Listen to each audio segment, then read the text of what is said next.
And welcome everyone to this session of Sustainability Open Space. So this event is part of the Learning Lab facility at TAMK, and this is in an effort to promote sustainability and the development of sustainable projects.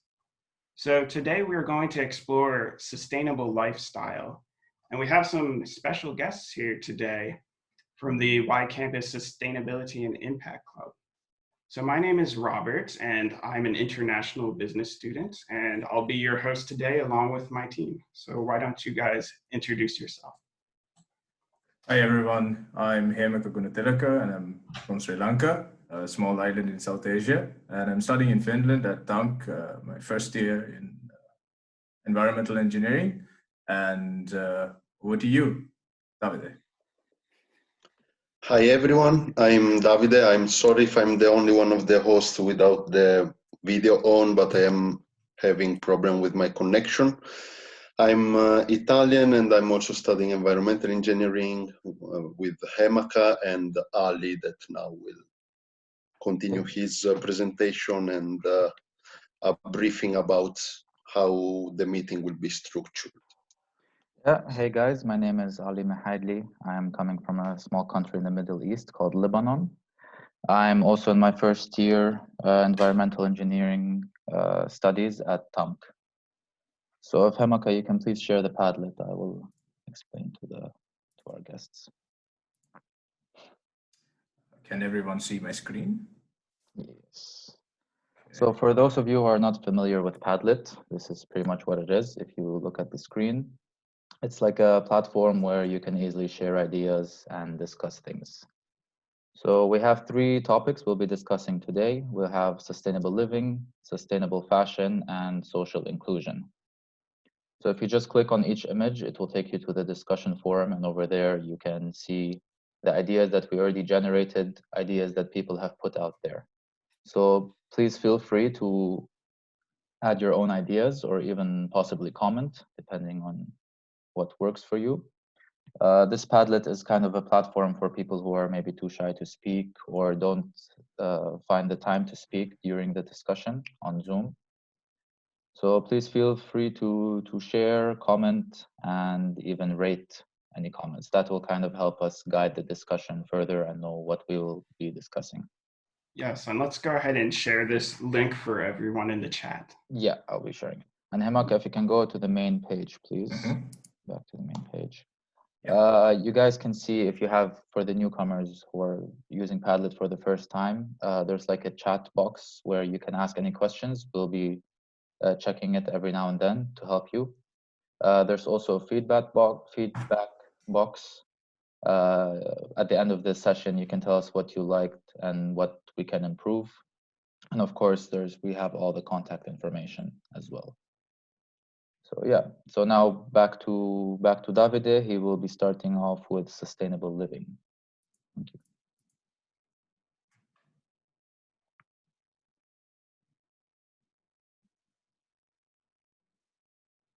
Davide, can you hear me? Davide, check in.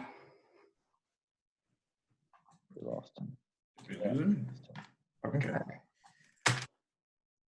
Well, I can go ahead and start us up then. Yeah, so sustainable living is important because the choices we make in our daily life have an impact on the whole. So all of the little things that we do throughout the day, all of the habits that we have, they start to make an impact on the environment, on society, and on our overall well-being. So today we have a special guest from the Sustainability and Impact Club, Juliet, and she's here to tell you her story about how she found sustainable living to be an interesting topic. Okay, so it's my turn, I guess. So hello everyone, I'm Juliet. I'm 21 and I'm coming from France. So I would say that since a very long time I'm engaged into sustainability topics, and more specifically into individual behaviors and action. And I've been trying to find the way how to spread it and how to improve it and so on. So I've been living in Finland since last August, but now I'm back in France. And I've been engaged with the Sustainability and Impact Club, where we've been creating different projects. And I started with a project focusing on international student community and more specifically into the student residency I was living in. So it was called La Pincari, and it was about 150 students that were living in the same building with common spaces such as kitchens and laundries, gym, sauna, and so on. And so I felt like, okay, there's a huge potential because we're all students coming from all around the globe, and we potentially all have different perception and like habits and opinions, motivation, and so on. And since we were sharing common spaces, there were a need for there were kind of an excuse to do something about the community feeling, because we were all caring about our common spaces. So I felt like, okay, there's something to do here, and what is holding me for acting to start doing something? So I just sent a message to the group chat of the building and asked who wanted to join me. And so we've started to meet together to brainstorm about what we can do. And we just, like, without really knowing where we were going, we just started to do things. And it was really a rich and fruitful experience, even though we couldn't go as far as we wanted because, well, of the coronavirus pandemic. Like, a lot of students had to move away, go back to their country, as I did. And like, that was unfortunately not the priority anymore, because we didn't have like time, or we couldn't focus on this anymore. So yeah, that was the first step for my personal experience to know what works and what doesn't work in sustainable lifestyle and how to spread it. And then we had a second project with the Sustainability and Impact Club, which was to create a sustainable student handbook, gathering a lot of information, the clearest and easiest information about sustainability in Tampere. And so yeah, like, to sum up, all my projects were focused on sustainable lifestyle, to see, to know, and to experience about what's the easiest for students to be sustainable and how to become sustainable, and to what extent it has an impact, it has an effect, to what extent it's important, and so on. And especially like sharing it and talking about it. So yeah. Thank you very much for sharing your experience.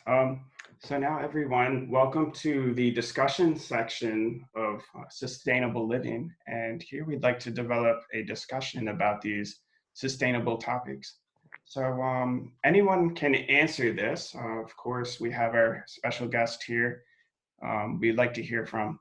So how can we make a positive impact in the community?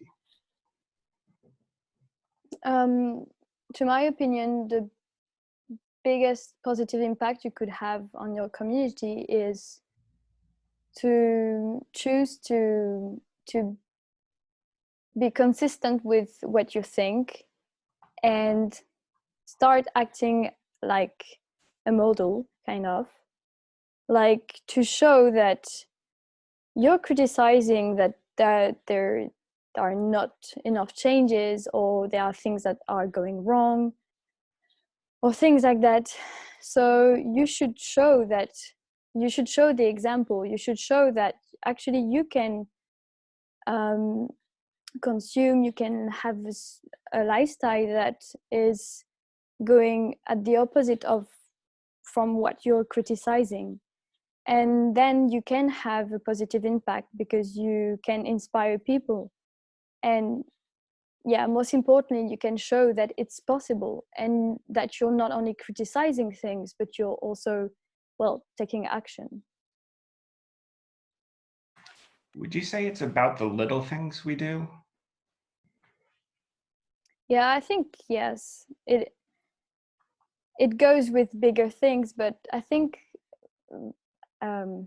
it's about the little things we do. And you know, there's this really I think it's famous, but from the movie Cloud Atlas, when he says like, "What's an ocean but a million of drops?" And I think it's really like it makes a lot of sense because it's about taking small steps and about everyone that can go on their own rhythm. And so if you want to take small steps and change really small things, then go ahead, and it will make a change. It already makes change. So it's about small things too. Yes, of course.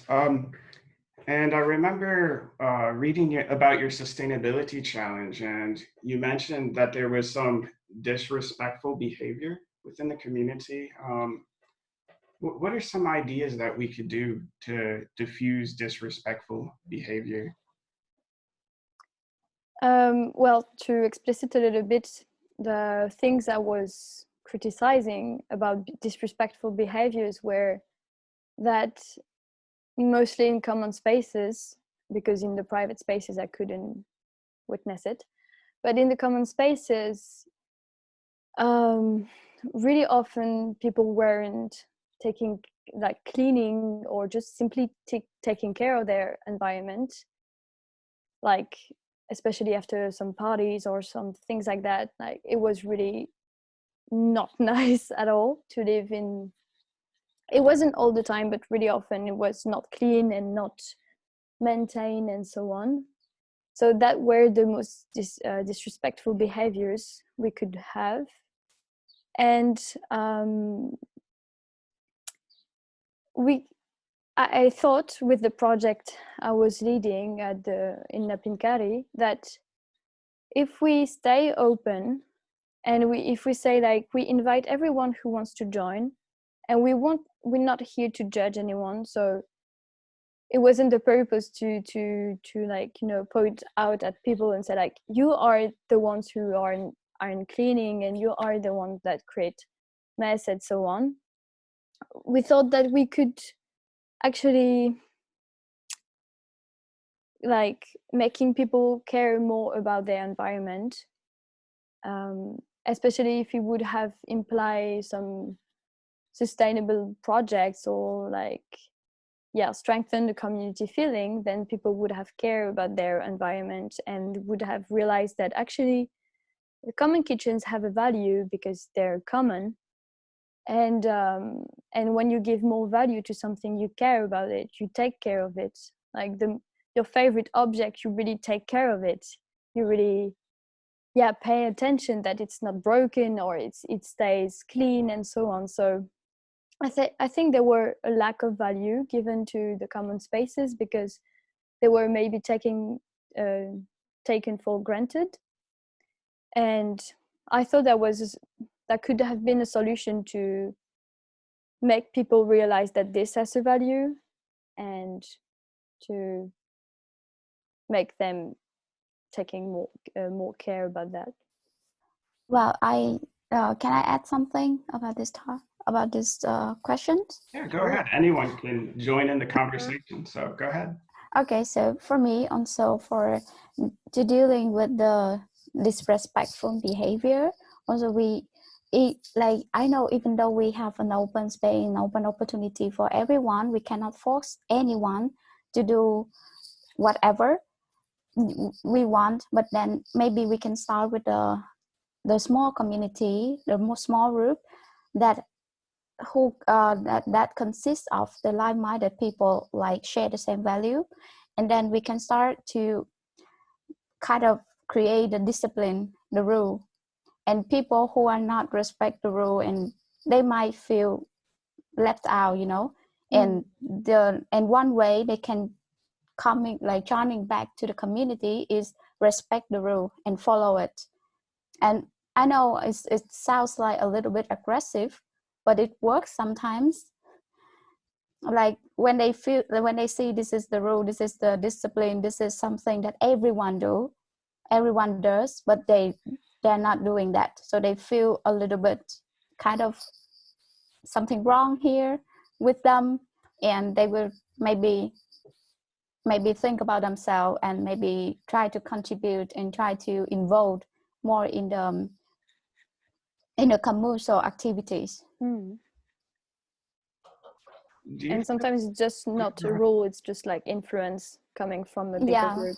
Yes, like it's just like the rule in the small group. For example, you can gather just 3 of you guys, you and the 2 others, and you guys can just make kind of a cleaning task and cleaning day, and then allocate it to the 3 of you, and then people can see that, okay, so they are some people, and then remember to spread out the news and engage people to join, and then make it bigger and bigger, the group bigger, and then, you know, constantly allocate a task for everyone to involve in the activity for the open space. Yeah. How do you feel that sharing a sense of ownership changes things?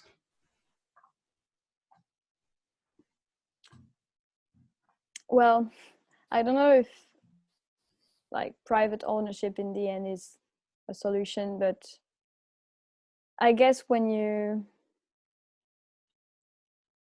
feel like things belong to you and you own them, you put value on it, I guess. Like, I would say this directly. Can you repeat the question again so that I can think of it?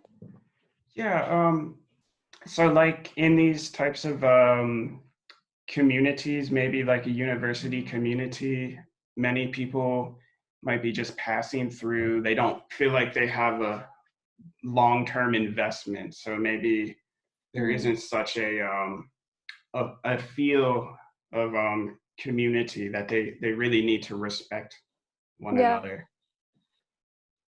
Yeah, we feel like we're just passing, so we don't need to care about what's going on inside the university or inside the student buildings, because we're not here for long, so it doesn't matter if we take care of it or not. And yeah, I mean, that's the key shifting point, where once again, if you care about your environment, if you care about your house, you would make it, you would just pay attention that it stays in a good health, kind of. And I think it's really, if we give the space, the necessary space also, to make everyone feeling that they belong to the community and they belong to the space and they are welcome to be in that space, it can really help. It can really help. Yeah, thank you. That was quite interesting. I think from our audience, I think if anyone wants to address any of these questions as well, or give any feedback, share your opinions, please don't be afraid to do so. This is an open discussion. Maybe I can just ask Juliette. I did not have time to read the guide, so if you can tell us more about what topics you included in this guide for students. That's before I read it thoroughly, I'm just interested what it includes. And yes, for me personally, I think it's about, once we see something that bothers us, we should react now as students and try to keep this habit also once we are in our job places, and hopefully in 10 or 15 years, somebody maybe even sooner, we will be in positions of power and actually some of us may be able to change things for an international organization and make a big difference. And I think learning about this now and building this into our personalities and then just being consistent, as Juliet said, it's very important. Otherwise, I don't think that it's possible to lead the double life in a way and be very socially responsible in your business and then, you know, be really committed to these issues in personal life. I think it comes together. So I think and this place is really nice opportunity to discuss this. So I think it's very great. But about the international guides, just a few sentences. But yeah, you're right. Like, and about taking action, like really thinking of what is holding us back from not acting. And often when you think of it, there is nothing except perhaps being shy or something, but we all can do something at our own scale, and that's the biggest thing. So about this guide, which is called a handbook now. So I've been doing this with a song and a third student, a Finnish student whose name is Amanda. And so we decided to gather information about sustainable lifestyles in Tampere for students, because we felt like there wasn't something spread and expressed enough, because sometimes it was hard simply to know where to go, where to start acting, who to contact, and so on. So we've created this, and it's divided in several sections, several universe kind of, in respect of different dimensions of sustainability, such as food and shopping and consumption and so on. And in this we give key tips and information that we collected, and we wrote about it, and we interviewed people.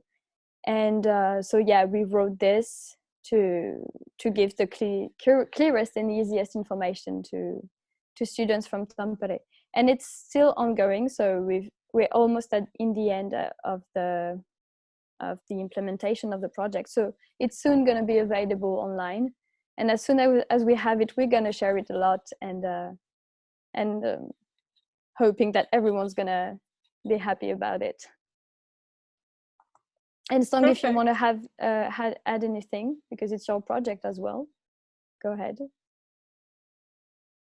Well, I would say the journey that I participate in the club in general, and also in the process creating the handbook, sustainable student handbook, is really like rich experience and knowledgeable for me. Well, about the sharing, we also, to them who have a connection or know everyone in the student organization or association, we would like also to promote and because our goal to create the handbook is for students. So we really want to spread it out and promote and communicate it into as many students as possible. So if someone know the connection with kind of a students associations or organizations, that we can maybe coordinate and get not only to communicate the handbook, but also to, because as Juliet says, is the handbook is the ongoing process. It will be updated and it will be developed by students. So then we also need more communications and knowledge and information from the other student associations in order to enrich our knowledge and information in a handbook for students. So we can provide a fully kind of handbook guidance about sustainability for students in Tampere, and hopefully it will be for everyone in Finland. So yeah. All right. Thank you so much for sharing all about that. Is there anything else you would like to add about sustainable living before we go ahead and move on to the next section? The fact that actually everyone can contribute to that guide, to the handbook once. It's already online, so you can already access it. And I'll send the link as soon as I have it. And well, the main goal is that this stays open for everyone to contribute, because of course we couldn't be exhaustive, and we will I mean, the most people engage and contribute to it, the richer it's going to be, and the most exhaustive it's going to be. So it stays open for everyone to contribute, and yeah, anyone who wants to contribute can. And Yeah. that was important to mention that. And also, besides the information and knowledge, we also want to hear about your stories, how you become more sustainable, because your story really inspirational and motivating and engageable for everyone else to take action and start a simple, small step into the sustainability development for themselves. So feel free to share your knowledge, your information, and also your personal stories. I would like to ask that if you have been in contact with the Student Association of TAMK and also of Tampere University, because they could share this quite effectively, this handbook. Yes. Yeah, I think that would be a good idea. Sure. And we also have a plan to maybe have a short introduction in the orientation week for the week for new students. So then every new student will know about the handbook and they can know where to find it. It is also a good way to communicate it to everyone, especially the new students. Yeah, and for that you should also contact with TAMK and because they organize the introductory weeks. Yeah, that's really informative. Thank you. All right, this is very exciting what you've got going on, and very interesting story about sustainable living. So now we're going to transition to our next section, and we're going to go ahead and talk about sustainable fashion. So go ahead. All right, so we know that, like at least for me, I've seen that only recently people have started to combine a sustainable mindset with fashion, but it only makes sense that it's about time, because pretty much everybody around the world wears clothes or uses fabric to cover themselves. So like some ideas that can pop up concerning under the topic of sustainable fashion can be like, where do the clothes come from? Does their production cause any harm to the environment? Because as we know, some jeans have some toxic dyes out there that can be carcinogenic, and that might affect like the social sustainable part of living. We can also go into the companies that are creating this fabric or creating the product. We can see what their morals are. Are they doing it to go green? Are they doing it just to make profit? That also plays an important role. We've also seen recently something that's not very sustainable, which it has to do with this online shopping, because people can they just order clothes and then they can try it on, and if it doesn't fit them or they don't like it, they can send it back. And what doesn't make it so sustainable is the transportation back and forth between the clothes. So these are just like few topics or ideas that can be discussed here. But the stage goes to Tran. She's the expert here, and she has a few ideas of her own. And Tran, if you can please share them with us. Thank you. Okay, thank you. By the way, call me Song. Okay, Song. Actually, Song is my first name, so just call me Song. Yeah. So as you might know already, I also one of the member of Sustainability and Impact Club, and the club is my source of inspiration and motivation for me to dive more into the sustainable fashion. So the journey began when first I really passionate about fashion, and then I also concerning about my overwhelming expenses on clothes every month. And I think that I have to find a way to cut off the expenses and also to stay more sustainable. Like at first, the first concept that come to me when I like researching and finding a way to be more sustainable is zero waste lifestyle, and it's really much about sustainability. But it wasn't clear for me what is sustainability about. But then, since I have participated in the club and then learn from the other as well as do my own research, I will be more conscious. And then I would like to say that my level of being sustainability is upgraded already. So that's why I turned from just a passion for fashion into another. The thing that I concerned about is sustainability. So combine them. I want to be more sustainable in fashion, like in another words, being sustainably just fashionable, sustainable, fashionable. So yeah, so that's and for the first section of the clubs, I take my my personal challenge as a slow fashion. I would say it's a slow fashion, but not in a way that people might think it would be. So my idea is I try to cut off my expenses on clothes. I didn't purchase anything for 2 months for the first section, and I have to admit that I just bought something last week, but it's vintage. Like the cardigan I'm wearing right now is vintage. I want to support the small business vintage shop, my friend's business, so I just bought it to support them. Yeah.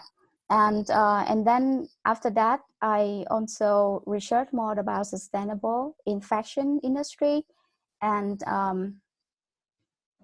how to say, yeah, and also starting like corporate the challenge of from the club into my personal project, which is my YouTube channel. So I try to make more video about styling my clothes that I already have in my closet in many ways. So then people maybe get an idea that, okay, they don't need that much clothes. And also I realized that myself that I don't really need that much clothes in order to be fashionable, because actually I can create plenty of combination and outfits with what I already have.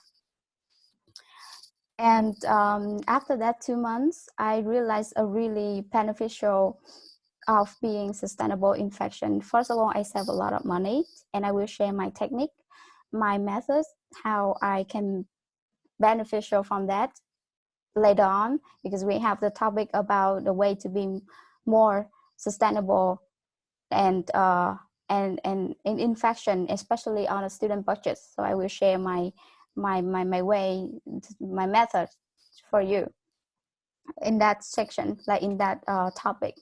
So and also my knowledge about sustainable fashion is enriched, and I now be more aware of my purchasing a lot. So that's briefly about my background and my journey from just the passion of fashion into the sustainability concepts in fashion. And I would say that I would like this discussion will be the two-way communication. So please engage, ask questions, and tell me what you think. Tell me what opinion, because I'm really willing to hear different views and angles about sustainable fashion. Yeah, that's my first introduction. Yeah, thank you for that. And I think there's quite a bit to ponder upon for everyone. And if, just like Song said, if there's anyone who wants to talk about it, please, it's a two-way conversation, it's a discussion, and please feel free to express your ideas. Well, I think personally for me, the most relatable subject of fashion is because is that I'm a university student, I'm a student, and I'm on a budget. So that, and also I'm an international student, and coming from where, from South Asia, clothes are very cheap there. And over here, it's a very difficult situation for me where I want to buy something new. It's going to cost a lot of money, and that's not my main priority, even if I want to dress nice. So how do you think we should address that problem? So like the problem of purchasing, or can you specify the problem that you want to mention, like saving money? Yeah, how can I basically save money and buy something that's like nice for me, or in a particular, like say a place where it's relatively more expensive than somewhere that you're used to usually? Well, for me, there's one way that I always do is that my closet, the clothes that I have, not only what I purchase here in Finland, but also what I purchase from my home country. I'm from Vietnam, by the way. Yeah, so I make it like that way.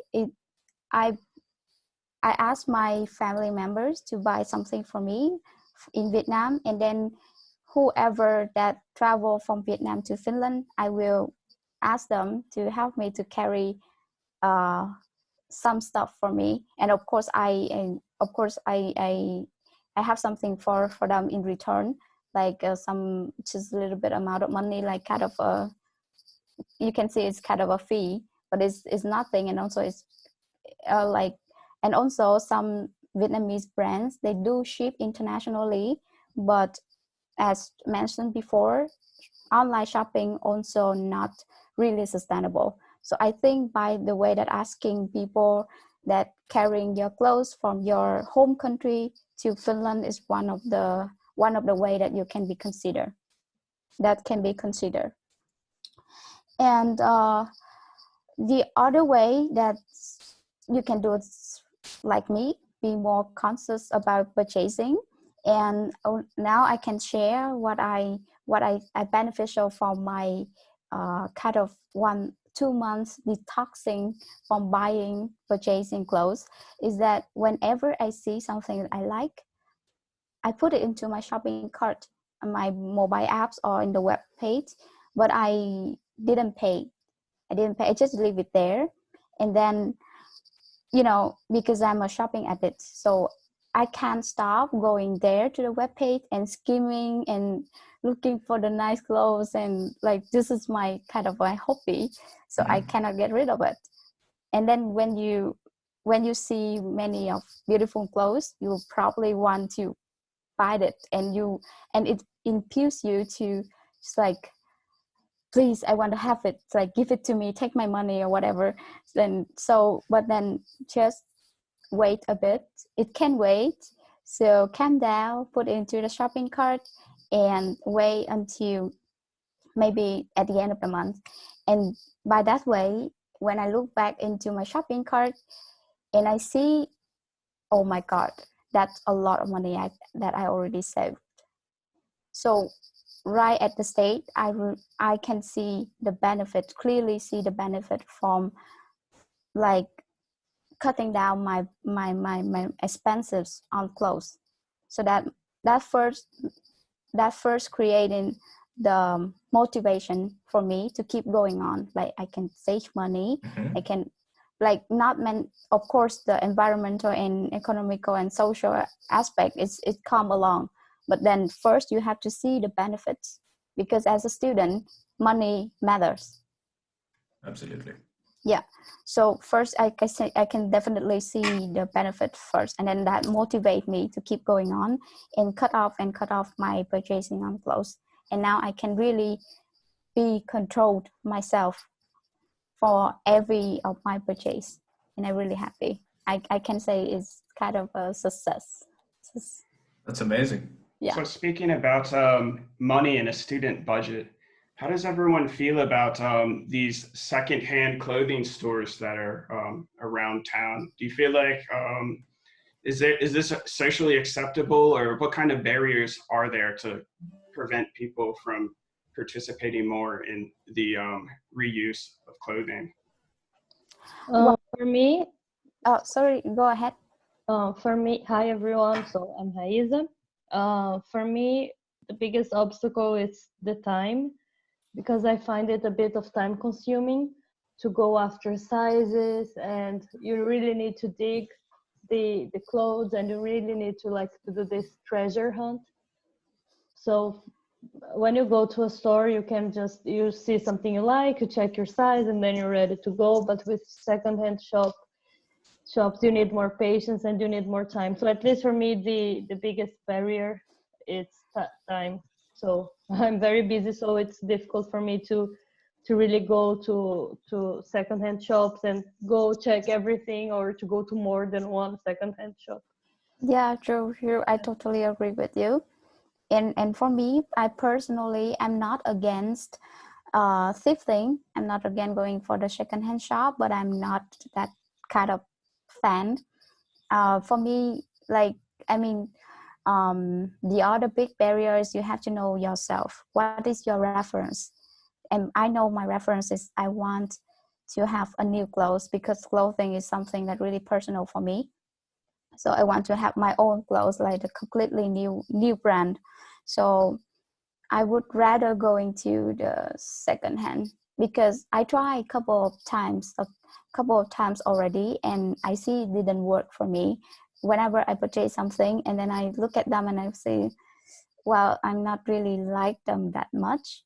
And it's the same of waste, that you buy something but you didn't wear, or you didn't make a use out of it, so then it's still become a waste. So for me, the another barrier is my own references, that I want to have a feeling of dressing and trying on new clothes.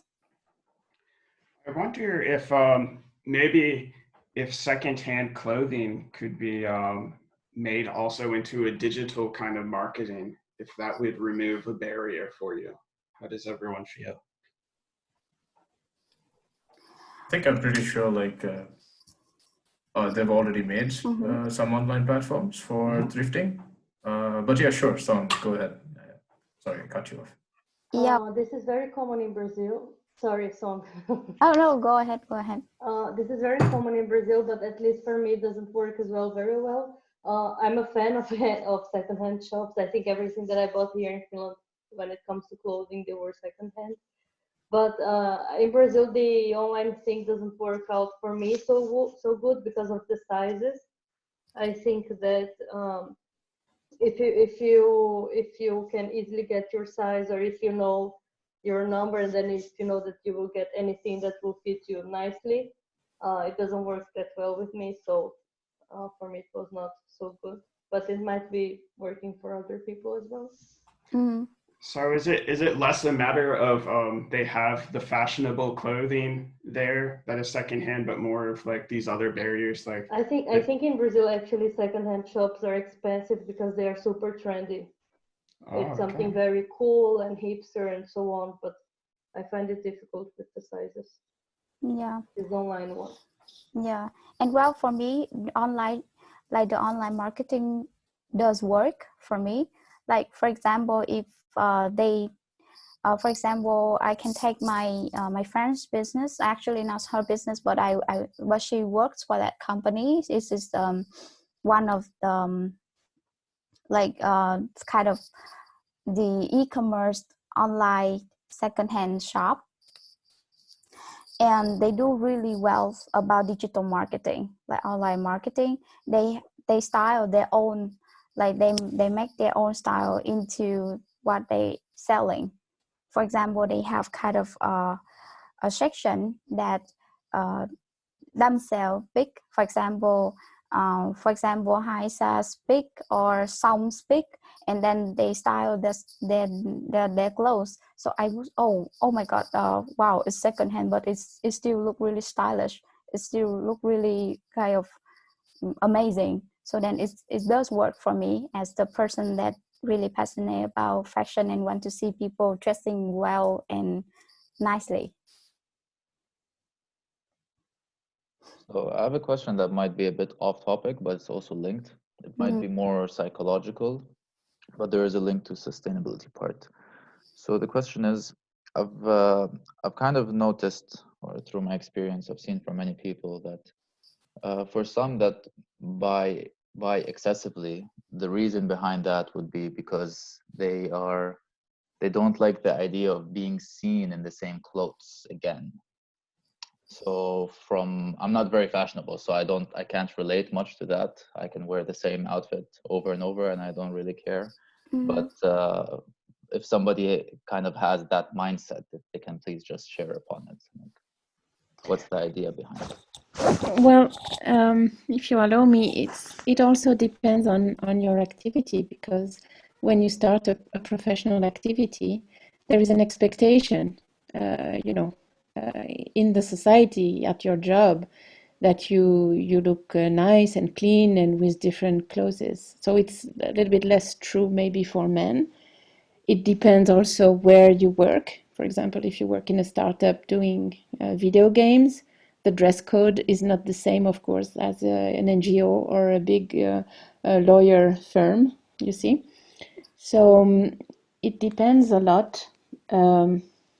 And the question of fashion is also complex, because I wanted to buy stuff made in Finland, which turns out to be so expensive that it doesn't, there is not much of choice except having a kind of calendar of the sales, like Finnish brands like Nanso or Marimekko, or I don't know, a few others that are actually Finnish design and fabricated in Finland, which is even more rare.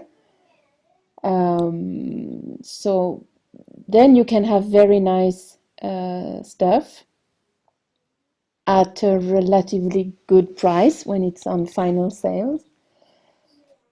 But I'm not I'm like you, Emaka. I'm not very into fashion. But when it comes to be sustainable, there it's very hard. And yeah, I guess depending on what you do. And I remember the actual CEO of my company, when we started at the very beginning, he was doing all these meetings with an outfit from FIDA at 35 euros, and he just had one for a year, and it was okay. It was okay. So yeah. So do you think we should maybe be more creative into combining different outfits? That way we would maybe reduce the consumption? Yeah, sure. That one of my principle that I have been following since a couple of months already. And then also what I'm trying to deliver, what I'm trying to express to people, that you can be more creative than you think. So basically, I first of all, when you cut down your expenses on clothing, and then you try to be more creative with your closets, you already reduce and also reuse your clothes. So I think it's a really nice idea and really nice method that everyone can do. No matter how styled you are, no matter what is your budget, but it's really simple. Just try to cut off, and then try to make the most use of what you already have. And A comment or a question? Yeah, go ahead. Because I was thinking also about the social dimension of fashion, and I was thinking that, for example, fashion for me also comes with very weird feelings of having to be beautiful and having to have certain kind of body and so on. And I think that especially in Brazil, clothing is something very important to show your body. So to show a thin body, a thin and fit body, and this kind of things. And I would also like to ask and comment with you how you feel about this dimension of fashion. That because for me it can be very oppressive for girls, and it can be very oppressive for women. And if a sustainable, like a social part of fashion, of sustainable fashion, would also be to encourage people to have more comfort with their bodies, and to have different approaches to marketing, and to embrace fatness and this kind of things. I don't know how you feel about it, but at least it's something that comes into my mind as well when I think about sustainable fashion, not only in terms of purchasing and not only in terms of environmental consequences, but also in terms of well-being, self-esteem, and the responsibility of the fashion industry as well in producing this kind of mental models and mental images of what a body should be. Mm-hmm. Can Sure. I add something? Yeah, sure. Yes, go ahead. Well, I think it's really interesting when you focus on this, as you said, social dimension and the kind of rules there are dealing with fashion. And I think it gives then an additional value to secondhand shops. Well, in the sense that you can really decide of the style you want to have. I mean, you can also do this with a kind of conventional stores, but as someone that doesn't wear anything coming from conventional stores, and I'm like fully into secondhand shops since a couple of years now, like when I enter in those shops, I just feel like they only like tell you what to wear and in what you are supposed to look like. And especially when you, I mean, I'm talking from personal experience, and I feel like it's really the case for women, but when you don't fit into simply conventional sizes, because I mean, you're not a doll and you're not like, well, you just like have a different body, then you just, it's a struggle, you know.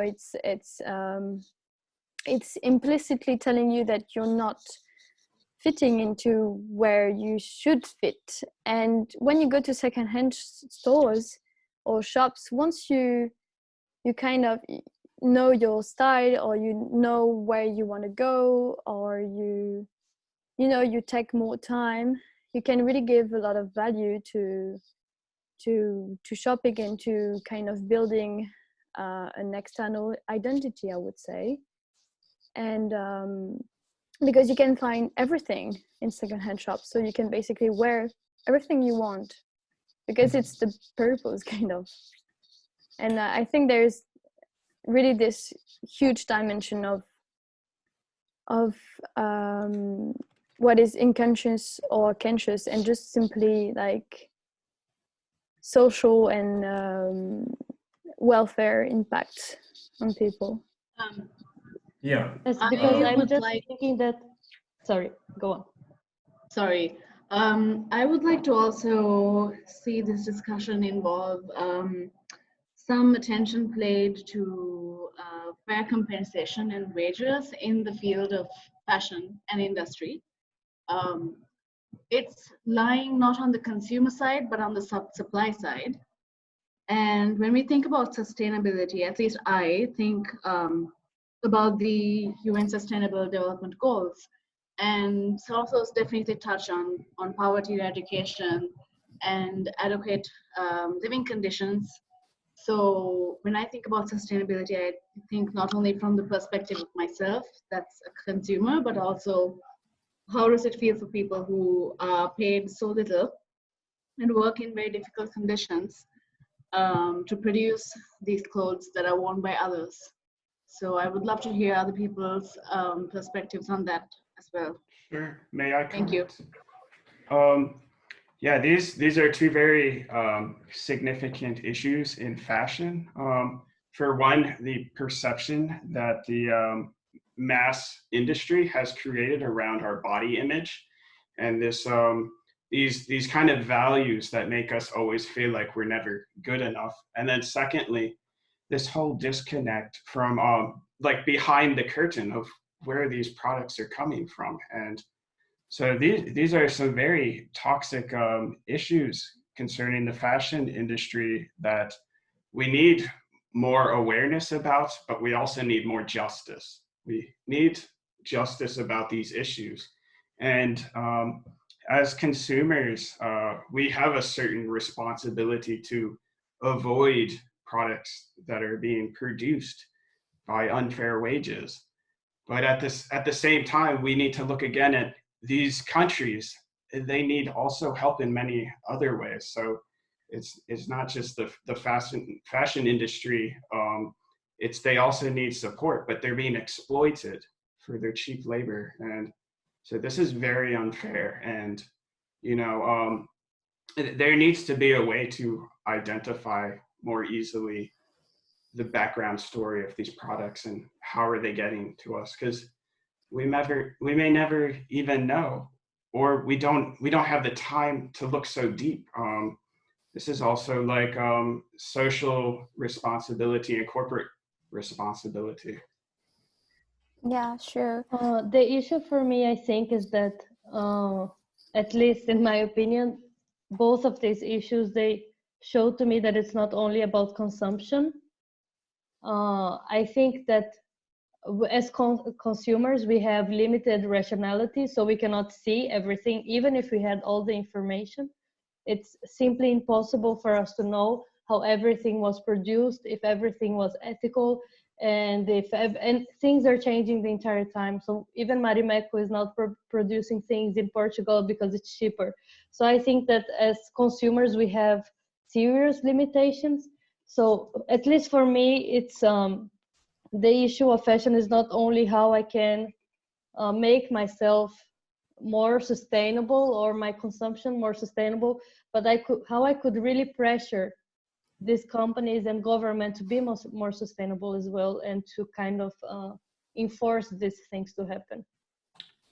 Now, I'm not the expert on like fashion or anything, so I wouldn't know if something like this already exists. But in like the food industry, at least we have some labels which give us kind of an indication that there is a development in sustainability and the social well-being of the populations who are producing, like certified organic, fair trade. Now, maybe someone here is more the expert about this, but if there isn't something currently as such, there ought to be some kind of labels similar for clothing. From my own experience, or what I learned from my studies, is that pretty much most companies need to have a life cycle assessment for their products. Mm-hmm. And included in that life cycle assessment, you are able, or they should provide their information of how much energy is being used for production, for transportation. It just kind of goes into the details of everything, like what is used, how much is used. And through that, you can see if it's quite sustainable, if it's environmentally friendly, and so on and so forth. So if you ever have trouble finding information, just try to search life cycle assessment. Absolutely. That should help you out a bit. And is this information volunteered by the companies, or is this kind of like a third party that is assessing it? No, it's the company. I think their companies, they're kind of obligated to do that. So we still need to have some skepticism here, that maybe not all things may be reported, but at least this is some kind of action. Even within that, of course, there would be lots of things they don't report. I would like to say about fashion, especially, that it's very complicated to trace, for example, all the cotton and how it was viewed and all the phases before you have the fabric, before you start cutting and sewing anything and designing anything. There are so many phases that it's quite difficult. It's maybe the most difficult industry in the world to trace all the phases of the production. So there you have to be, I mean, when I've been listening to your discussion, I think that the less you consume clothes, the better. So the more you think about how to consume clothes, that's the better thing, the best thing to do. And so reuse, and do some reduction in your consumption of clothes, and that's the thing. And take care what happens to your clothes after you have decided not to use them anymore. But I think fashion is maybe the biggest industry where we still have a lot to do in the world. Yeah, And I totally agree. Can I just add one more, just a comment on this? I just last night submitted a paper on labels and the fair trade, so it's very fresh in my mind.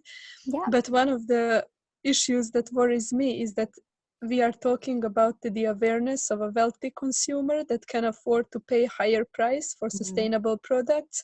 And this is pretty much Western part of the world.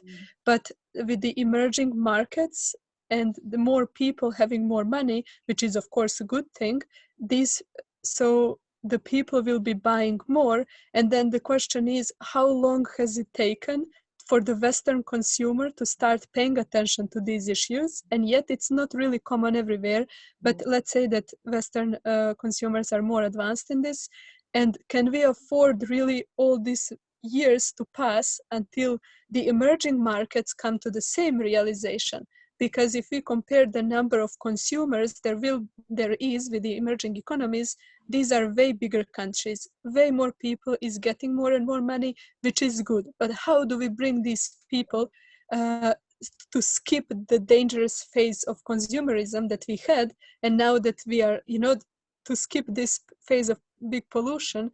And I'm just thinking, like, if they have to go through the same journey as the European Finnish consumer, for example, then this is like decades of pollution before they arrive to a point that actually, now we have enough money to start paying for sustainable products. And I'm just worried about, I like to be aware as a consumer, but I'm just worried whether it will really be enough. I'm afraid not, but that's just my take.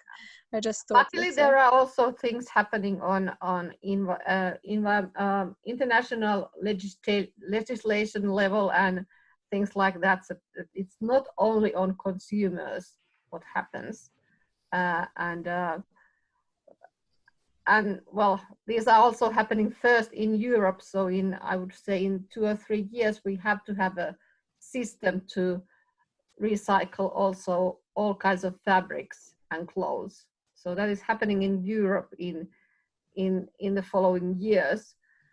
But yeah, you're worried about the emerging markets and the kind of rise of middle class in China and in South America, for example, is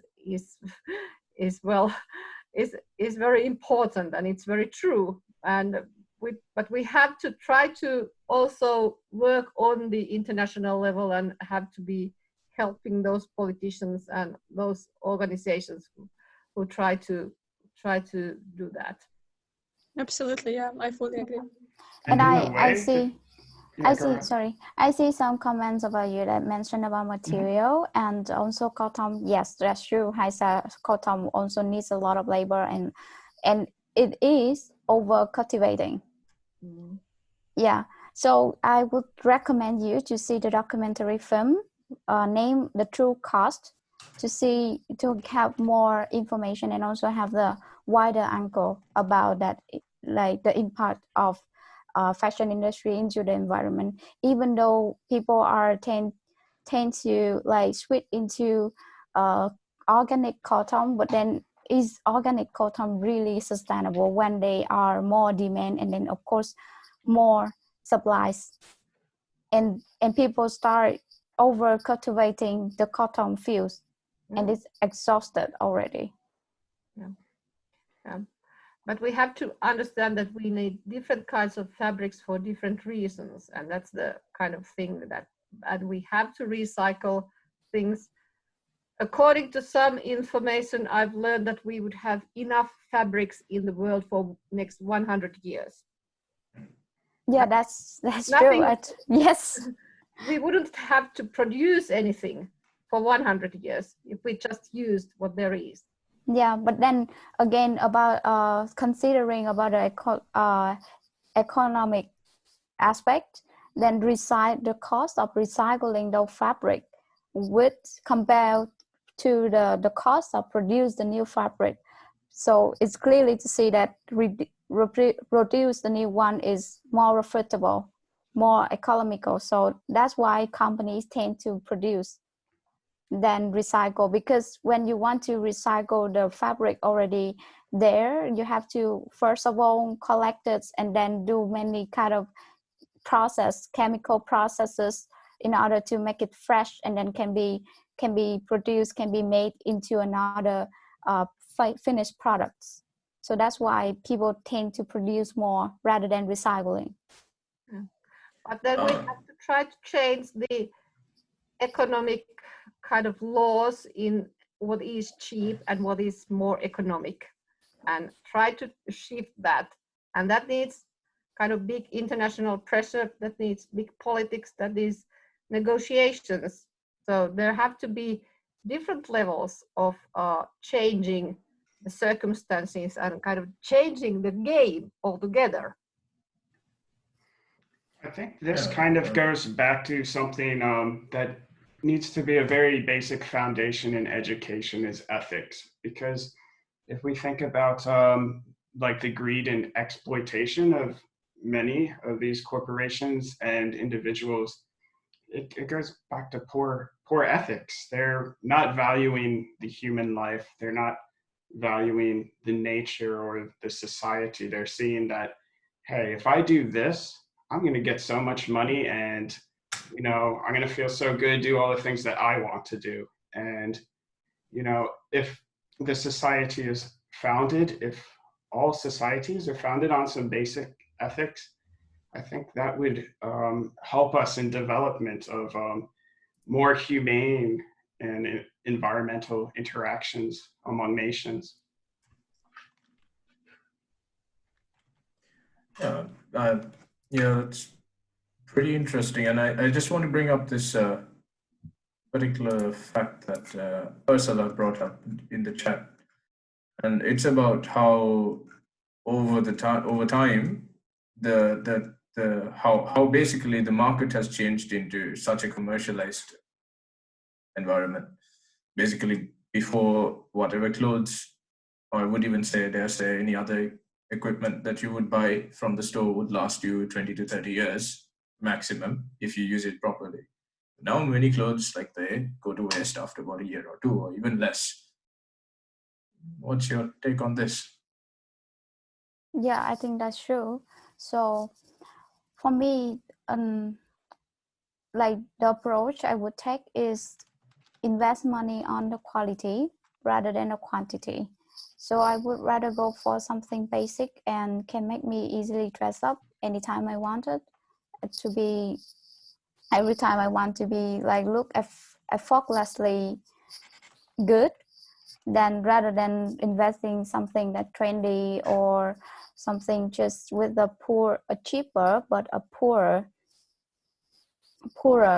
quality. And it's the approach that come to my mind with the name of cost per use. Like, for example, if you buy something with the good quality, like you buy the basic white t-shirt with 20 euros, it's quite expensive for me compared to the normal price I can buy in Vietnam. With 20 euros, I can buy 10 t-shirt, basic t-shirt back then to my home country. But then compared to the fabric, the material, and the quality, I probably have exactly the same t-shirt and have been wearing it 3 years already. And also I make it a try to buy a cheaper one, to find a cheaper option, which is from kind of fast fashion brand, about 5 euros or 10 euros. But then compare with the quality with the t-shirt that I already have is really terrible, and I maybe just wear them 5 times and it's already like losing and wasting my money. So then consider about the cost per use when you're purchasing clothes, and probably invest on the item that's with a higher quality, but also consider your budget, highest quality that you can afford. What are your thoughts then if you come into the conflict of, for example, leather boots? You have the option of having pure leather or like vegan leather, but then the pure leather is better quality than the vegan leather. What would you do in such situations, for example? What would Well, you go for? that's really an interesting question. So, but I would straight up go for the vegan leather. Okay. Yeah, Mm. because of course, and of course, if the quality is not meet my demand, again back to the foundation, I would rather wait until I can find the perfect like boots for me, a vegan one, good quality, and also affordable.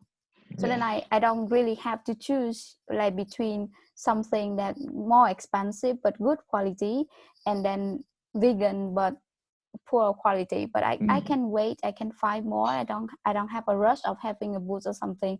Yeah. Both can always wait. Yeah, that's actually a very important topic as well, that once people see something they like, they want it that instant. So if we are able to break that habit, then we would just reduce a lot less, most definitely. True. All right. Well, this has been a very enlightening section. Does anyone have any thoughts before we go ahead and move on to the next section? Any thoughts, comments? Final question. Are you including fashion into the handbook, like the student guide? Yes, we have included. We have the section called shopping and consumption. It's now not really much about article about fashion, but I try to create more content during this summer. So it will be, there are more articles about fashion coming in the handbook. I have an idea for the handbook, which of course I would love to help out because it requires research. But if you can do some research on which companies are more environmentally friendly than others, that way people can easily go and buy the product. They won't have to go through the research part. Absolutely. That's provided for them, then it will Sure. So please feel free to contact me. We can coordinate on that article and the research. Definitely. Really happy to work with you on that. Yeah, sure. There's a lot to do there. Yeah, sure. Contact me. We'll do. Yeah. All right, great. Any other comments or anything? Yeah, anything. If you have any projects that you've done regarding sustainable fashion or any personal experience or opinions, please feel free to share. Okay, so I think I can safely move on.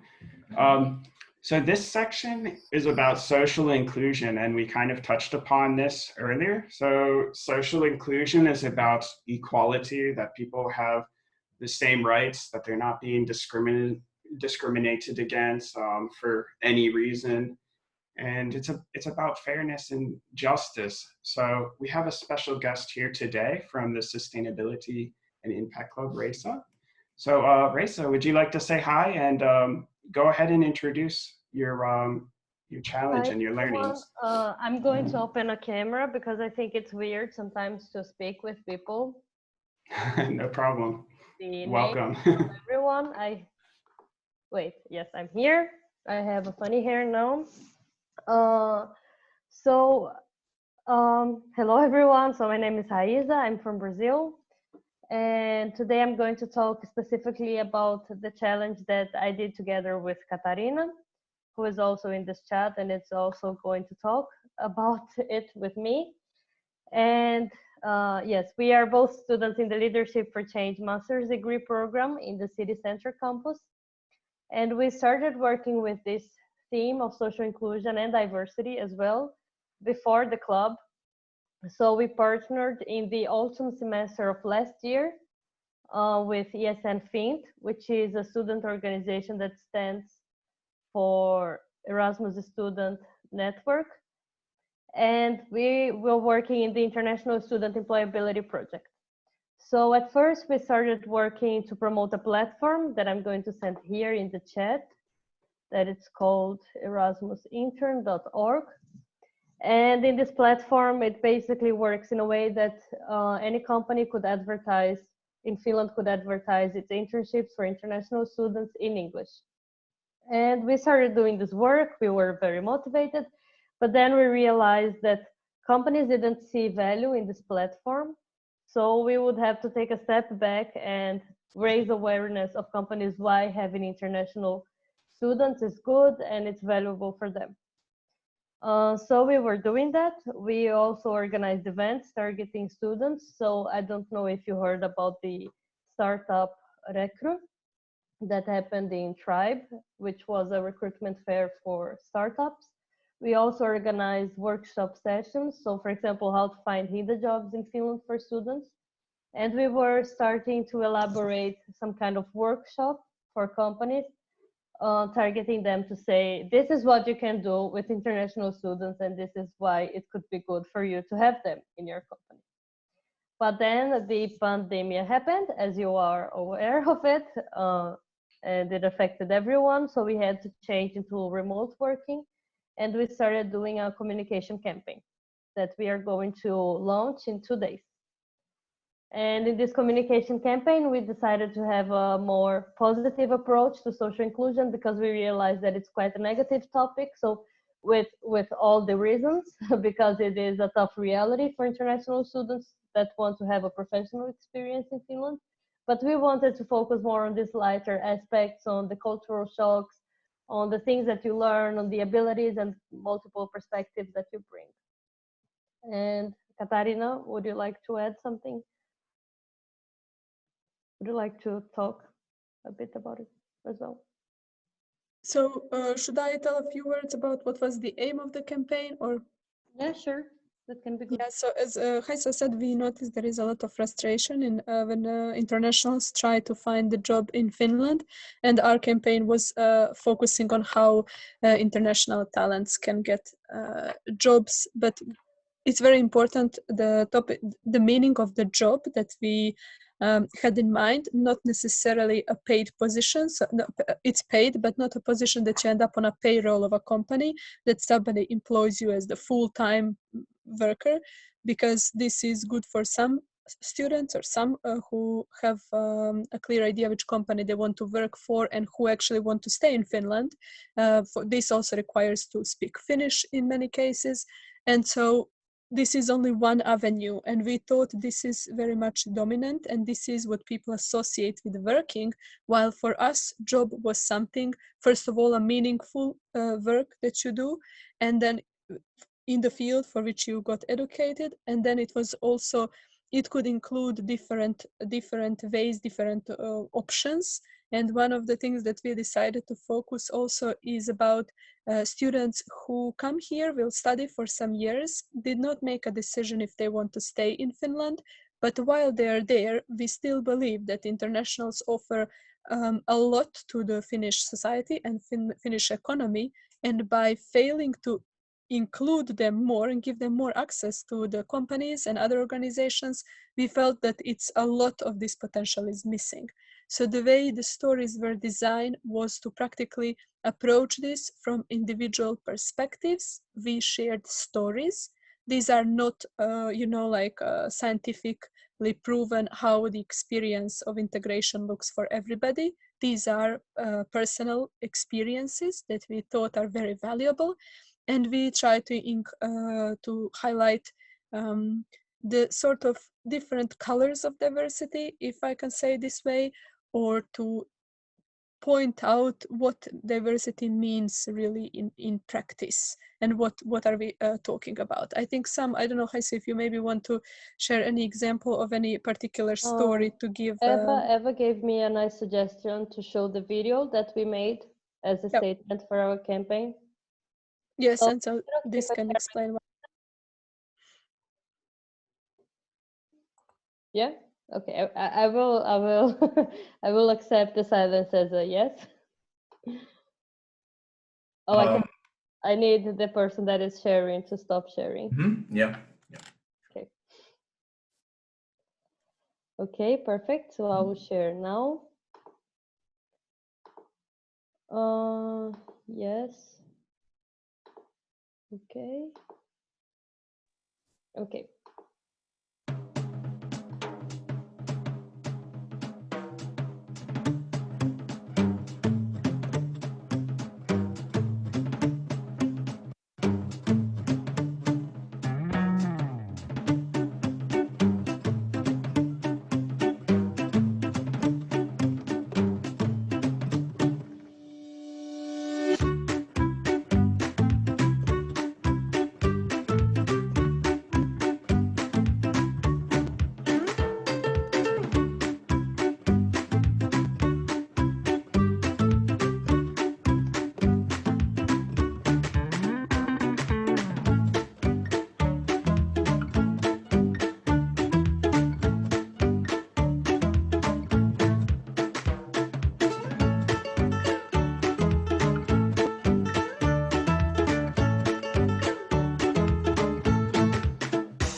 Okay, I guess that was the video.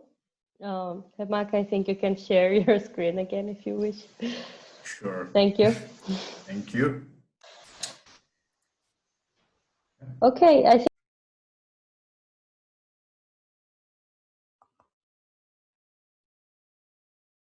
I Sorry, was muted, of course. Yeah.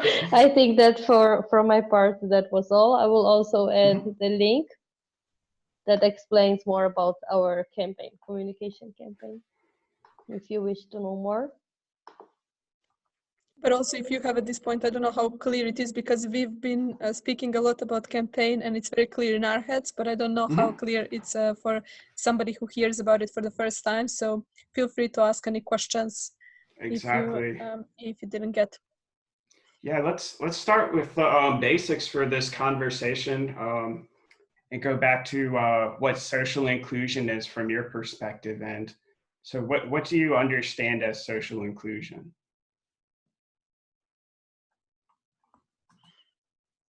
Haisa, you're muted. Should I answer or should I wait for other people to answer? Well, for this one, I think you have an expertise on, so why don't you start us off and then we'll get more into a deeper discussion with everyone. I think I can start saying what social inclusion is not. So social inclusion is not charity, although charity is also valuable. So it's not a charity or a favor that you do for people. Social inclusion is understanding the value that people that are excluded of society, they bring if they were to be included. And in this sense, so for example, we are talking here about international students, which is our main focus in this, but we can also bring other types of perspectives of gender inclusion. So when you include women in places that are normally not about like that women have not access, you bring a lot of value to these places. And so yeah, I think this could be the basic understanding. And with social inclusion, it's not about transforming this diversity and this difference into becoming equal to the rest of the group or to the rest of society. So it's not about transforming international students into Finns. This is not the goal. The goal is really how to make this environment powerful of these experiences and of these differences that they bring. So by including this difference into the mainstream or into the bigger society, how you can accommodate these differences while using all the potentials that they offer. So this would be social inclusion. Yeah, and so maybe yes, go can ahead. I just add on this last, when Haisa said that this is the social inclusion, I think this is very important because in many cases, when we speak about diversity and, for example, women in the company, a lot of discussion is about how many women do you have? And then we moved on from understanding the overall number doesn't say anything. Then we started looking, well, how many women do you have in leading positions? And then it's we are just focusing on the number of women. In my opinion, inclusion to be really beneficial for everybody has to go a step further and has to really take into account what do you need to do to bring in different people and give them such safe environment where they can be the most productive and where they can bring their differences. And how do you use, like it's employees in any place, even in an NGO, they are just pieces of puzzle. And the way you do it is that you have to put them together so that they all make a complete picture. If you are making a product and they are innovating how you can improve your product, this is what you have to do. So how do you do this to make sure that you really get their experiences and benefit from them is the question. Because how many certain people you have, it's good. You can't do this unless you have the people, but this is just the first step. And sometimes I have impression this is overlooked. So it's one thing to have people in the workplace, and then the second thing is how do you really enable them to, be creative and contribute and to show the richness of the resources they have. So this is just a small addition. I think this is a perfect addition, Katarina, and I would just like to add a small addition to your small addition to this never-ending cycle of small additions. But I was just thinking that social inclusion is not so much about the individual that is being included. It's more about the dynamics of the group that is receiving this individual. So I will give a very short and brief example of my childhood. I studied in the same classroom with a kid that he had many disabilities, and I never thought about this consciously. But when I was graduating, I mentioned this to an educator person that studied education, and she told me how incredible it was, because normally in Brazil they separate people with disabilities to different schools. And then I was talking to her like, yeah, that's nice, but I think it was very nice for him then that he was in our classroom, that the school agreed to have him. This was very nice to him. And then she mentioned to me, no, this was not nice for him, this was nice for you, because then you learned how to live with the difference. And then after she said that, I realized that the entire classroom had different ways and different mechanisms to ensure that this kid wouldn't suffer bullying, that this kid would learn everything, that this kid, he would always sit in the same seat in the front of the teacher because he couldn't hear very well, but it was never a problem, it was never something that people would talk about it, it would just happen. And then she was telling me about how including this person taught children how to be with the difference. So social inclusion is not about bringing everyone to the same level, but teaching people how to live with people of different levels, how to respect people in different levels, and how to use the potential of people in different levels. Would you say it's about fairness? I think it's about fairness as well. Yeah. So environmental sustainability is a very big thing, and everyone kind of gets environmental sustainability. It's been going on for a while, and people have been very concerned about it. But this social sustainability aspect, it seems like it's more emerging into the public consciousness. So why don't you explain how social inclusion fits into sustainability a bit?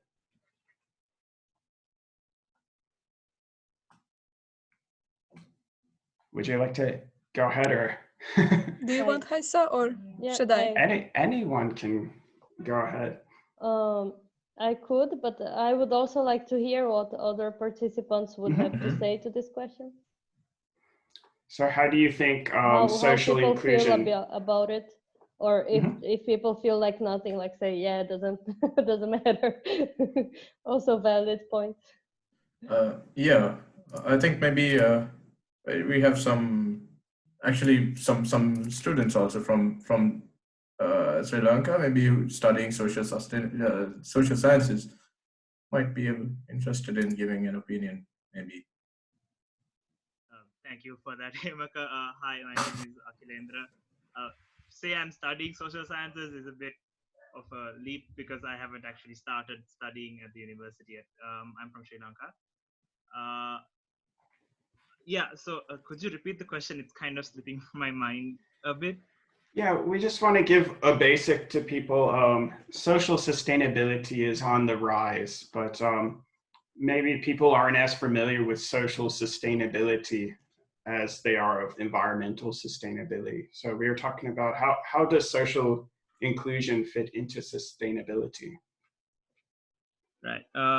So, okay, going from that question, I feel like like that's what you said is actually very true. When you think about sustainable development and think about sustainable living, you normally go to things like environmental sustainability, or as this discussion had, fashion sustainability, etc. Right? And I think the association of social inclusion with sustainable living has to come from the fact that people don't really recognize that, okay, if we're a country that's sustainable, but even in the country there are still social issues, there are still, there's like, if you look at our country, look at my country in Sri Lanka, there's so many issues with like there's so many racial issues, there's so many gender issues where women or Tamils or Muslims aren't being recognized despite their qualities, even still people will be like, oh no, we're a great country, we're doing so many amazing things.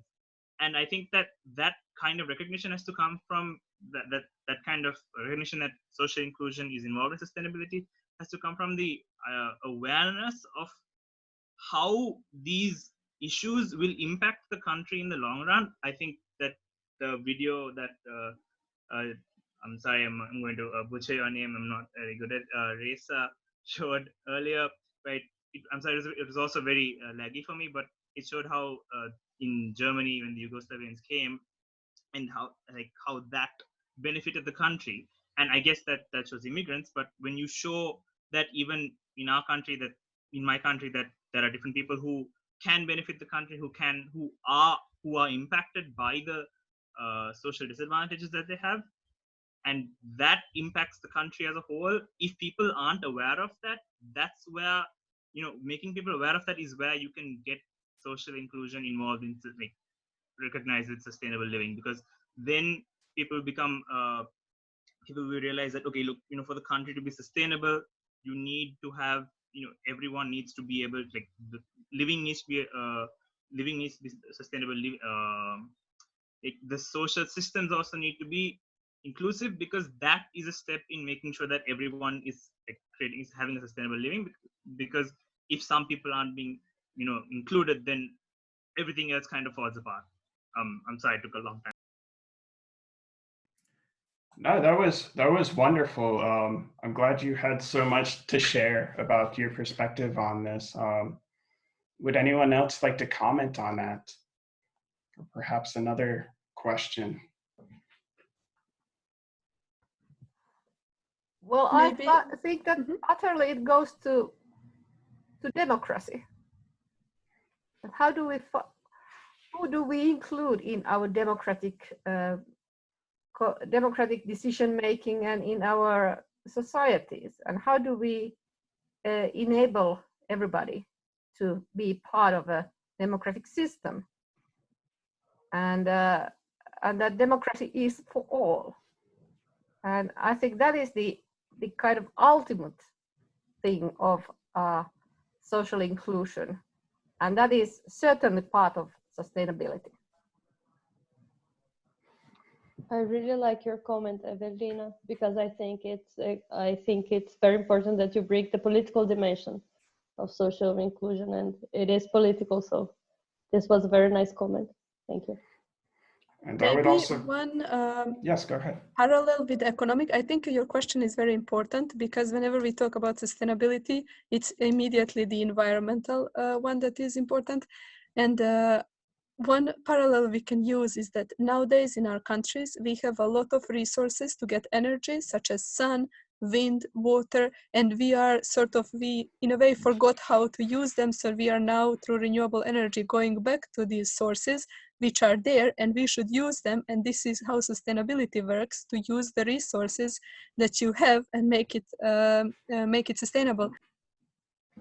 Therefore, the internationals in any country are exactly this kind of renewable source of ideas, innovation, potential, and why not use it? And I think maybe this analogy can help people think in a way that at the moment in any country, not internationals only, different groups who have different experience are a resource. So as long as you are not using your resources in the way that to help you grow in a sustainable way, you are wasting an opportunity. And what we are saying, hopefully with this campaign, is that this resource is really great, and why not use it? Because the same question is like, why don't we all have solar panels? Except this is, I mean, yeah, there are reasons why, maybe costs and stuff, but as a parallel, I thought maybe this helped people think about it just as a neglected potential that we should go back to and learn how to really incorporate and benefit from, to have a just society practically. Yeah, I think And that's... in addition, sorry, go on. Go ahead, it's fine. In addition to that, I would also say that I forgot what I was going to say. So maybe oh, no, go I ahead remember now. Okay. Sorry, I remember now. I had to go back to what Katarina said. When it comes to the social dimension of sustainability, I think it's also fair, and I think to say that a preserved environment without social well-being is not sustainability. It's not.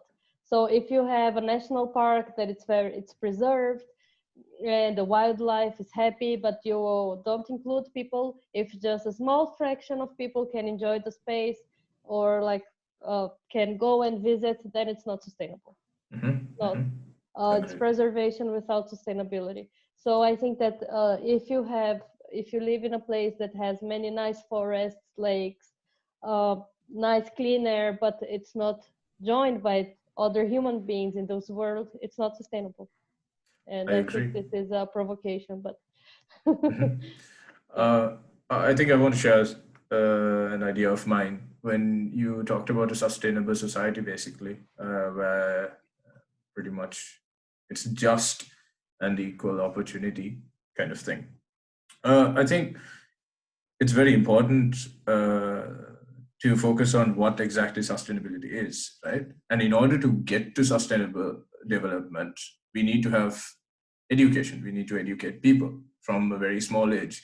So in my opinion, no matter where you come from, there has to be a particular bridging process or an adapting process where people from, I think ultimately like social inclusion is the biggest obstacle that social inclusion and sustainability, social sustainability faces in the modern day in terms of, let's talk about being specific in a way, I would say corporate culture, for an example, or work life, is the fact that each person have their individual experiences and prejudices to certain things. And if some person has particular prejudice, say that, you know, in my country it's quite a common thing, unfortunately. Let's say it's as harsh and irrational it is. Some people may think, you know, women should work at home, right? Like women should do housework or so. So if a person comes up with that kind of, you know, prejudiced mindset to a particular workplace, an environment where everyone works, it's never going to work. So I think it really deals with the education system as well and how you educate people from small days. Because personally, no matter what kind of family you come from, if you go to school and the school teaches you about other cultures, about value systems, and brings you awareness, that's like the heart, in my opinion. It's a lifelong bridging process. So you can go into other cultures, go to other countries, and then you allow yourself to ultimately be utilized by the new environment to reap off. So I just wanted to share that. That was very nice. What you've all been saying so far reminds me of a saying that I heard long ago when I was a child. It's diversity is the spice of life.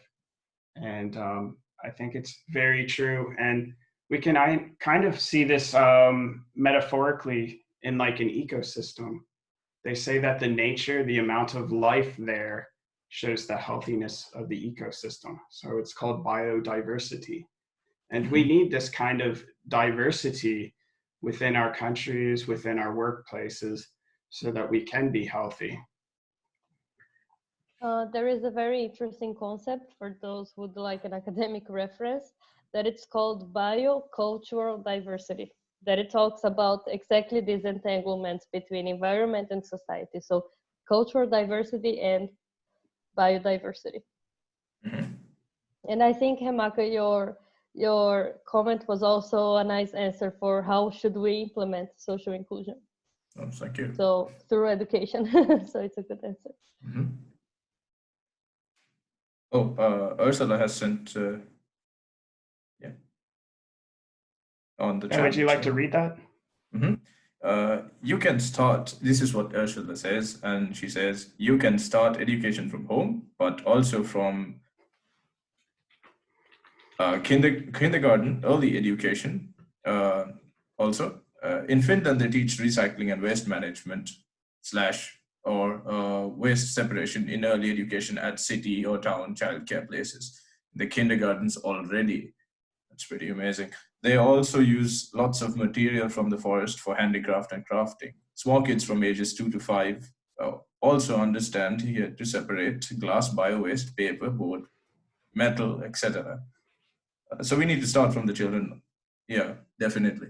I never knew that, to be honest, and that's pretty surprising because I personally, in my country, I got to separate bio-waste from like anything else when I was around 16.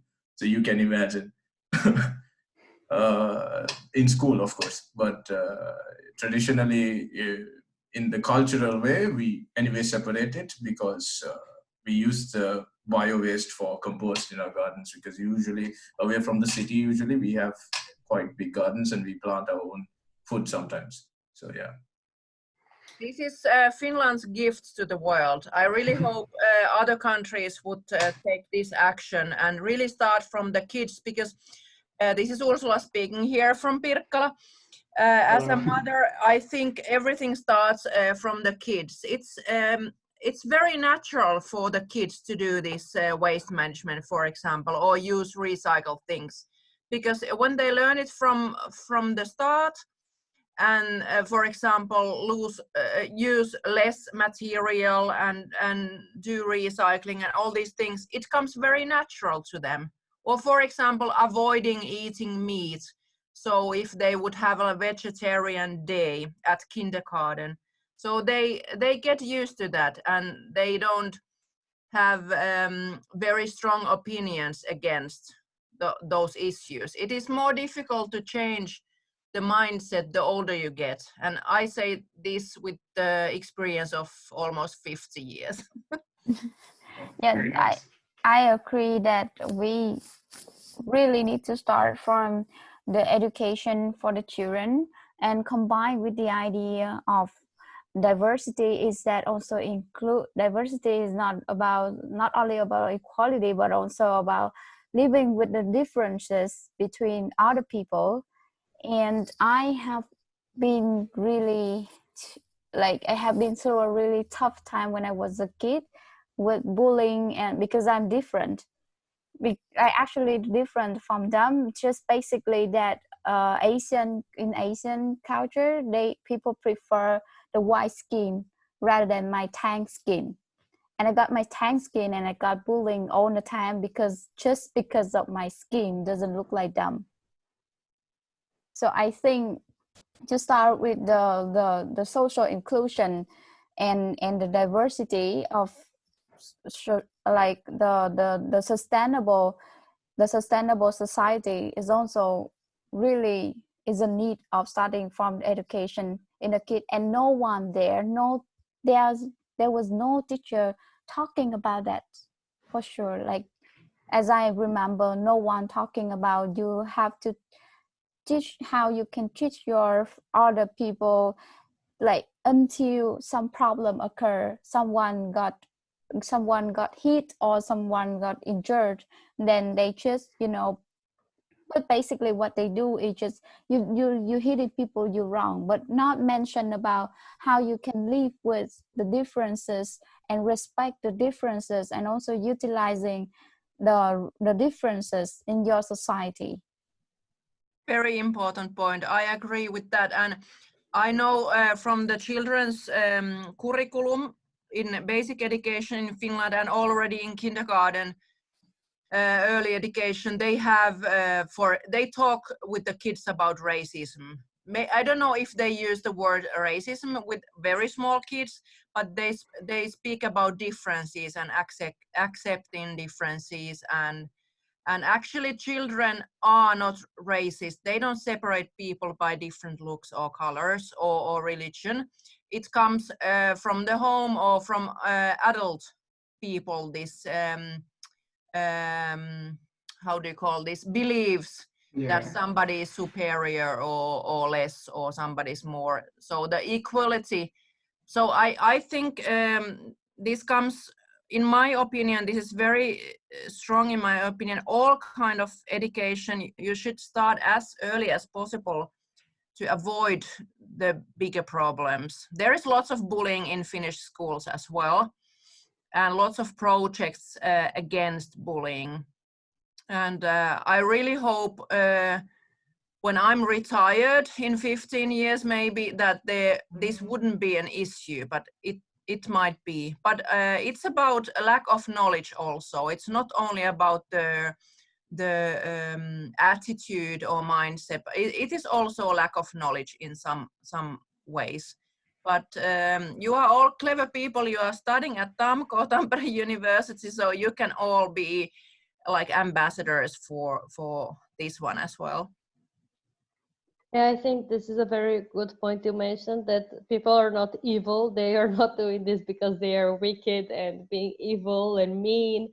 Of course, some might be, but I believe this is just a small percentage. I like yourself, I believe that with knowledge, many problems, they get fixed. I believe Absolutely. also, and yeah, I think it's been quite an enlightening discussion, and I think regarding racism and things like that, I think I completely agree with Ursula that most of the time it's due to the lack of knowledge and where they come from, right? If you are not exposed to anything else, how would you possibly know better, you know? Because I've personally experienced that in my country. Closed environments, you don't interact with any other person from a different culture, so you go into real society and you're like, what, is this true? It's a lack of knowledge. So I think it's been quite an enlightening and fruitful discussion, and I think we'll probably head into a feedback session, and we would really value your opinions and ideas for the betterment of this open space. And maybe I add one closing comment to this section. So we talked about a lot about young children and the need for education. And I think this is a subject we really need to look to the children for answers, because I remember as a kid, I would play with anyone because they were another kid. And it was only till later that I started becoming more aware that there were these differences coming through the culture. And I had been blind to those discriminatory issues as a kid. And so in a way, this discrimination, this racism, this is also culturally taught.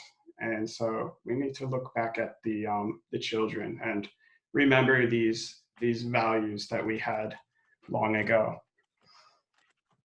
Yeah, definitely. I think the world's moving maybe to a better place, and it takes time. It doesn't happen overnight, but it's certainly happening, and that's a positive thing, especially with the connection through the internet. You get exposed. Yeah, so there's this global consciousness kind of growing. Absolutely. And it's making us more aware of each other. And I think that diversity and like all these differences, all these different cultures, this is very enriching because, you know, growing up in my own culture with my own cultural feedback loop, it's kind of like living in a bubble. And after a while, it's like, you know, you want fresh new experiences, you want new ideas, and where best to look then to see what other cultures are doing on many dimensions, you know, just how their societies are, what are their beliefs, what kind of music are they making, what are their arts, what are their stories. These are really great ways to learn about one another, but also to build bridges so that we can become closer as humanity and try to align our efforts into a positive direction. Absolutely. And yeah, and Davide just sent, oh yeah, and also whoever wants to raise putting the link for the Sustainable Tampere Club and on the chat. And if anyone is interested for any suggestions to make this a better space and comments or even to collaborate with us, please feel free to speak up. Or if you have like any ideas of topics we can speak about, if you know like a guest expert we could invite on, or absolutely, yeah, also, that would be wonderful. This summer we're going to be doing summer projects to expand and innovate the sustainability open space. So we'd love to get in touch with you if you're interested in joining in any summer projects. Yeah. And it does not have to be on necessarily a specific subject. As long as it is dealing with sustainability, we are flexible. And creative. So absolutely. We're open to new ideas too. All right. Would anyone like to add any final comments or maybe some feedback? How can we improve this session? Whatever is on your mind, we're here to listen to you right now. So. Well, I'd like to thank you guys for the work you're doing, because I think even switching into online meeting, you're doing like great chairing and a great management of the questions and so on. So it's really like great to know that this exists and that we can just simply debate between like with many different people, and that's really great to know that this exists. So thank you. And I think even the idea of Padlet is really great, and for now I don't see anything that you could improve, but I will tell you if I do. There's always there's always room for improvement. Of course, no. And thank you so much, you guys, for sharing with me about fashion and everything else. I really appreciate this meeting today. It's like something really, I don't know, I get inspiration for my working motivation everywhere, and this is kind of a source of my motivation as well. And now I really motivated to do more research about sustainability and share with you, and also get some more idea to develop some articles to integrate it into the handbook for students as well. Yeah, we would love to have you back on someday in the future, and with your new knowledge and experience, that would be wonderful. Sure. Thank you, everyone. This has been great. Yeah. Thank you. All right. Thank you. Thank you. And you know where to contact us if you want to give us any feedback. You don't feel like saying it here. I'm sure there's plenty of things that we can improve, but we're doing our best here too. So. Yeah. And regarding any summer projects that you might want to perhaps collaborate with us, you can always email us later if you happen to come across an idea. Yeah. All right. This has been a wonderful little journey with everyone. Thank you so much for coming out, and we hope to have you again. If you want to join like our mailing list and learn about our new events, just message us at our Sustainability Open Space email address that we have posted both on the Padlet front page and also in the Zoom chat. Okay, any final comments before we go?